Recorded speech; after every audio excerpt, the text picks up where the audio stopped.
বহু পুরুষের নামও লক্ষ্মী ভান্ডারে আছে। আরে দাদা, কেউ যা লোক যা হচ্ছে যে এক একটা করে বেরোবে, খালি দেখুন। অভিযোগ হচ্ছে 12 পাতা কিসের অভিযোগ?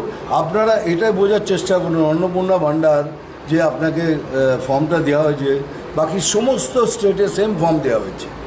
কোনো জায়গায় কোনো প্রবলেম দেখছেন? যদি বিশ্বাস নয়, ওখান থেকে একটা ফর্ম নিয়ে আসেন, দেখুন এক্স্যাক্টলি সেম। এতে কী হবে, যে জেনুইন সে পাবে। একটা ডাক্তার সে 2 লক্ষ টাকা কামায়, তাহলে বৌদি বলে আমি হলো লক্ষ্মী ভান্ডার নিই। আমি কেন ফ্রিতে পাচ্ছি, কেন না বলুন? কী করবেন আপনি? সেইটা যদি একটা গরিব মানুষ পায়, সেটা ভালো হবে না? তাই হবে কি হবে না বলুন? হবে তো। তো আমরা চাই যারা জেনুইন তারা পাক। দেখুন, আগে উনি যেটা করেছেন, উনি ভোট নেওয়ার জন্য করেছেন, উনি লোকের ভালো করার জন্য করেননি। তা নাহলে এইসব একটা ডাক্তারের বউ দিয়ে 1,500 টাকা নিত না। দ্যাট ইজ একটা লজ্জা বলে তো জিনিস আছে। এখানেও কি কাটমানি হয়েছে?